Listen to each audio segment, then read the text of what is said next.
Yo, new. I gotta vent about some shit because the latest chapter of One Piece was absolute doo-doo ass, and I really gotta fucking talk about it because god damn it, if he did the thing, he did the thing. If you don't want to get spoiled, you know who you are. You can just skip the video. So that I can finally rest and talk about One Piece on here. So you have a 3, 2, 1, and out of here. Spoiler. I guess you don't even know who these half of these people are, but essentially, Elbaf so far is fucking ass. You know, the setting itself is really dope, and I have very high expectations of the arc in terms of just, you know, where we're going, who's gonna be there, we're gonna find out so much more about Shanks, probably, hopefully. It's setting up to be that way. That was like one of the few good moments of the chapter, is that we get foreshadowing / backshadowing / something for Shanks. But it's all just flushed down by the fact that the entire chapter, nothing really happened other than the fact that we go visit a library that is essentially just the Ohara library that was burnt down and was an essential plot point during Eni's lobby. Way back when, right?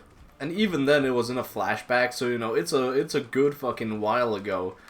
So that means the government had all these fucking years to figure out, and fact check and secure that their mission to burn down this library actually succeeded. They didn't have anybody to check if all the books were burned, if the actual library was burned to the ground. They didn't get anyone to check if Saul was still dead. They didn't get anyone to do nothing. The more and more I read of One Piece, the more and more incompetent the Marines become. Just like the Marines and the world government as a whole, which is a fucking shame, right? Because it's a cool ass concept that the entire world is just under one rule, and that rule is essentially just they live so far from the people that that's why it was so interesting during Egghead, when they actually when the not even the God's Knights, when the Gorosei themselves got off their asses and actually went and did something. It was so fucking cool to actually see them in action and see the difference between, basically seeing the flaw in their strategy of okay, because a lot of what people were talking about was oh, these people, why weren't they there to prevent Whitebeard from summoning another pirate era? Why weren't they at Marineford? When when the Marines knew that Whitebeard was attacking. It's probably something to do with Shanks and his connection to the God's Knights and whatever, that he actually, he doesn't really, he is the representation of the world government without people really knowing about it. But again, that just, I don't know. It makes them seem incompetent in the good way. Is my camera fucked? Or am I just... Is it very skewed? Can you not see half the screen? You cannot see half the screen. That is a flaw. Let me just... Yeah, there we go. Alright, great. Sorry about that. So, yeah, essentially... the Marines and the world government are very fucking... they finally got off their asses at Egghead to, you know... when the message started... Not really when the message started, they just needed to get rid of fucking Vegapunk, but because he's been up to some very sus shit. Which is fair, which is valid. And, you know, I like the, like, ping-pong back and forth, like, who is actually the cleverer guy. But when it turns out that Vegapunk never really died, like, what the fuck was that about? He didn't fucking die. You know, sure, he died, but he just... There's some fucking, like, Mickey Mouse-ass logic behind Vegapunk still being alive. And, you know, of course Vegapunk is still alive, right? But, you know, the Stella, they just have always had a perfect replica of the Stella just lying around. And that was what Jinbei was carrying. It was not just some random box. You know, Jinbei was actually carrying Stella number 2, which is... It feels so goofy because there was so much emphasis in the moment of, you know, everything in the moment is just ripped away, like, emotions-wise. And that's also what is happening with Kuma, because, you know, a lot of what I love about Kuma is his, like, the loss of him, right? The way that he sacrifices himself, the way that he straight up... he's essentially dead right now, right? You know, I like Egghead for the fact that, you know, the question of what constitutes death, especially for somebody like Vegapunk, somebody like Kuma, somebody like potentially even Saturn. We don't really know what they are yet, but, you know, the theory is going somewhere along the lines of he is, you know, all the Gorosei are extensions of Im, or, you know, they are some sort of, kind of like satellites, kind of like Vegapunk is. That would very much track with the way Oda is foreshadowing this shit, in terms of just introducing them in the same arc. Not really introducing them, but you know what I mean, right? Exploring them in the same arc. And it was showing us how Saturn actually dies. Saturn, I fucking hope to God that Saturn stays dead. Not only because he's a piece of shit, but also because it, you know, that's the only real sort of, you know, it's a big ass moment, and it will also be kind of awkward if, you know, now that Garling has taken up his position as a Gorosei, you know, I think he's pretty safe is what I'm trying to say. I think it's pretty safe to say that Saturn is fully dead. But the thing that really hurts me is Kuma, because Kuma is, sure, he's dead, but it's very much implied in this chapter that he can, you know, a little too easily be revived. Like, sure, his body can be revived, that's fine. He was, like, half robot anyway, right?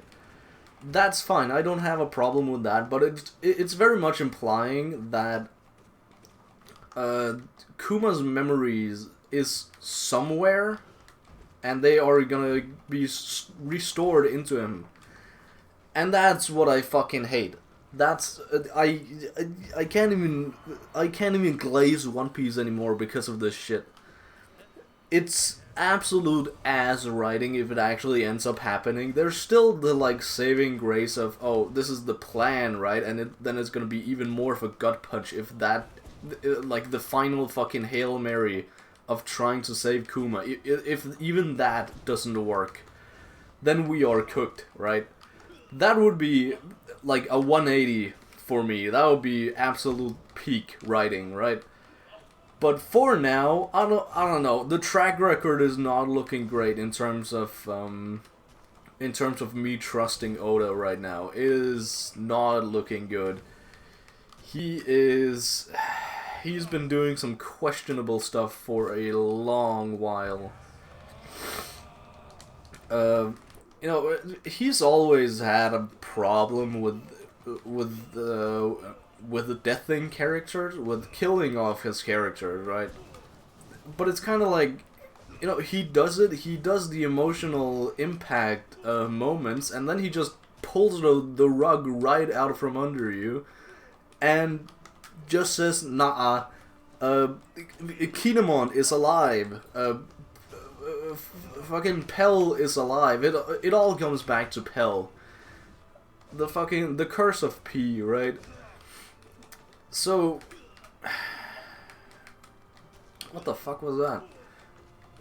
So he's always had a problem of this, but it's more so the fact that, you know, I hate it because there are, when you read the story, there are reasons for people to come back to life and be like relevant again, but the part is that they don't really become relevant again. For example, again, Pell.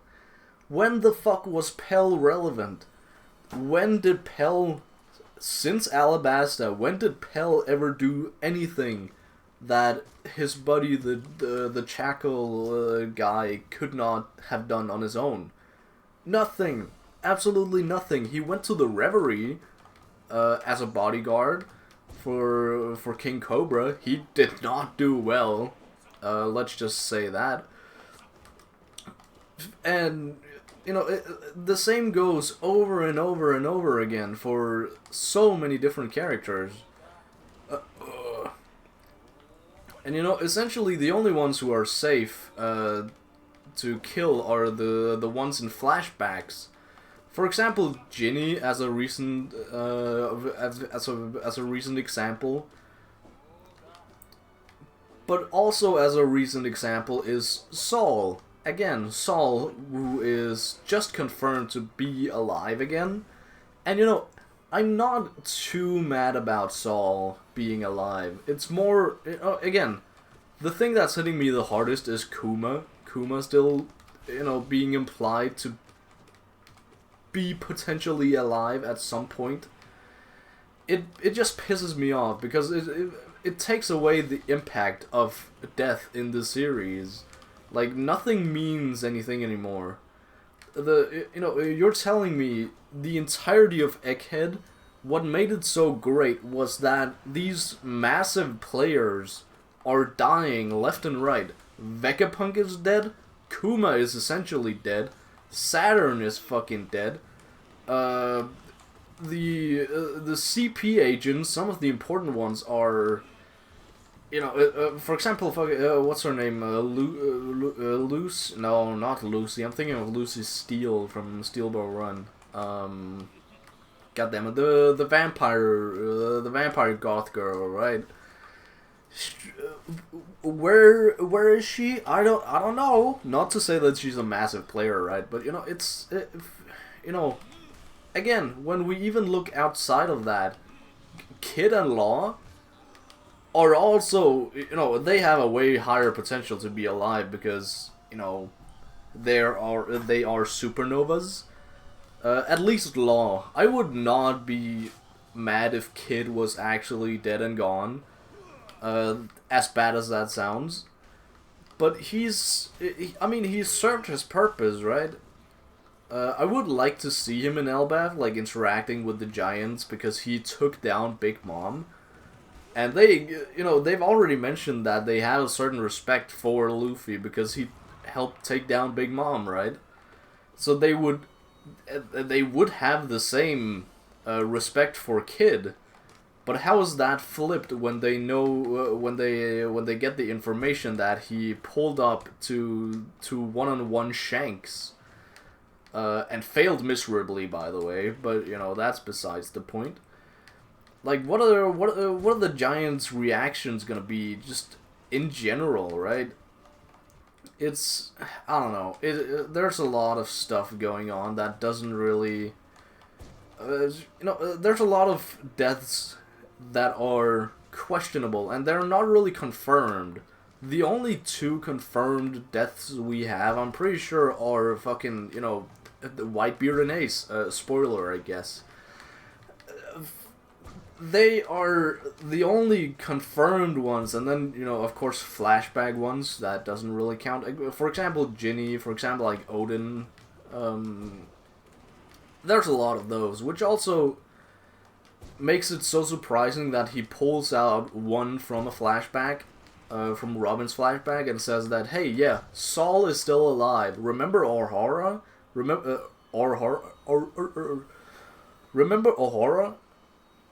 Ohara. God damn. My inner FNAF is coming out. Insert wolf emoji. So it is, you know, it's surprising when he pulls it out. But again, Saul is, if he were to bring back anyone in the story, if he were to do a single fake out death that I would be okay with, it would be Saul. Because literally, like, the fucking, there are so many pointers to him still being alive.